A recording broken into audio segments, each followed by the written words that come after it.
Hello दोस्तों, नमस्कार। हमारे YouTube चैनल में आपका स्वागत है। दोस्तों, आज का टॉपिक है यूपीआई। यूपीआई भारत में डिजिटल पेमेंट की एक क्रांति का अहम हिस्सा है। यूपीआई को भारतीय राष्ट्रीय भुगतान निगम (एनपीसीआई) ने भारतीय रिजर्व बैंक के सहयोग से 11 अप्रैल 2016 को लॉन्च किया था। इसका मकसद था मोबाइल प्लेटफॉर्म पर तुरंत बैंक से बैंक पैसे भेजने और प्राप्त करने की सुविधा देना। पहले चरण में 21 बैंकों ने इसे अपनाया था। आज ये संख्या 200 से अधिक हो चुकी है। यूपीआई ने भारत के अलावा Bhutan, Singapore, France, UAE, Sri Lanka जैसे देशों में भी अपनी पहुंच बनाई है। वर्चुअल पेमेंट एड्रेस (वीपीए) या यूपीआई आईडी के जरिए लेन देन होता है। क्यूआर कोड स्कैन करके भी भुगतान किया जा सकता है। मोबाइल ऐप जैसे गूगल पे, फोन पे, पेटीएम, भीम आदि यूपीआई को सपोर्ट करते हैं। पीएम मोदी ने लाल किले से बताया था कि दुनिया की 50% real time digital transaction UPI के जरिए ही होते हैं। ये भारत को डिजिटल भुगतान में वैश्विक नेता बना रहा है। दोस्तों, भारत में यूपीआई यूज आजकल इतना बड़े लेवल पर हो रहा है कि एक छोटी से छोटी पेमेंट करने के लिए भी लोग यूपीआई का ही इस्तेमाल कर रहे हैं। इस यूपीआई से रिलेटेड एक नया अपडेट आया है जो आपको जानना बेहद जरूरी है। यूपीआई को लेकर अब नया नियम लागू होने वाला है जिसका असर कई कस्टमर्स पर पड़ेगा।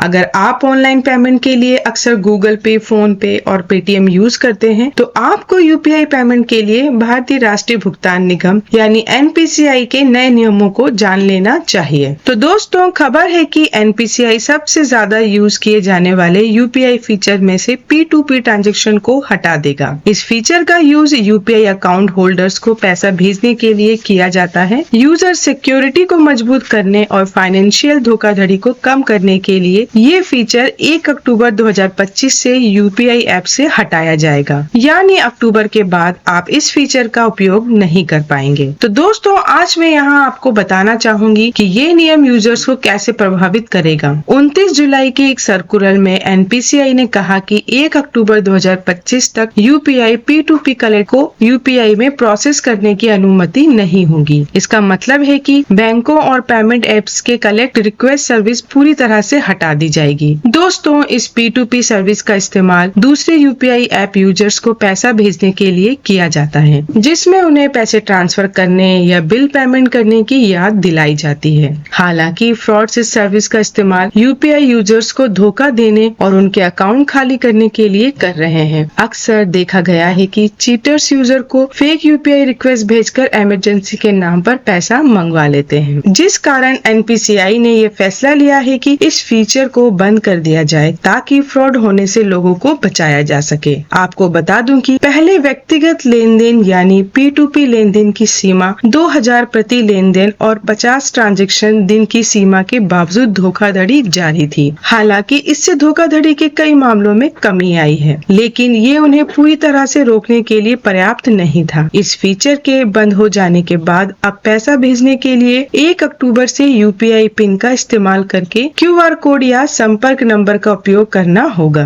अन्य किसी माध्यम से यूपीआई पेमेंट नहीं होगा। ये नया यूपीआई पेमेंट नियम फ्लिपकार्ट, अमेज़न, स्विगी और IRCTC जैसे व्यापारियों के ट्रांजैक्शन को प्रभावित नहीं करेगा। इन प्लेटफॉर्म का भुगतान पूरा करने के लिए एक कलेक्शन रिक्वेस्ट शेयर करने की अनुमति होगी, लेकिन ग्राहकों को यूपीआई पिन डालकर ट्रांजैक्शन को मंजूरी देनी होगी। हालांकि यूजर्स को अभी भी शुल्क देना होगा, क्योंकि उन्हें रिक्वेस्ट को स्वीकार करना होगा और भुगतान पूरा करने के लिए अपना यूपीआई पिन दर्ज करना होगा। दोस्तों, मुझे लगता है कि ये बदलाव यूपीआई को ज्यादा सुरक्षित बनाएगा। इससे आपको ट्रांजैक्शन का पूरा नियंत्रण मिलेगा और फ्रॉड की संभावना भी कम होगी। दोस्तों, भारत में यूपीआई का इस्तेमाल इतने बड़े लेवल पर हो रहा है कि यूपीआई का इस्तेमाल आजकल सब्जी बेचने वाले से लेकर ठेले वाले तक सब कर रहे हैं। तो इस पेमेंट सिस्टम को और ज्यादा सिक्योर और सुरक्षित बनाने की जरूरत थी। सरकार का लिया गया ये कदम बिल्कुल सही है और इससे यूपीआई यूजर्स इसका इस्तेमाल बिना डर के करेंगे। दोस्तों, कैसा लगा आज का ये वीडियो और ये जानकारी? हमें कमेंट करके जरूर बताएं। हमारे चैनल को सब्सक्राइब करना ना भूलें।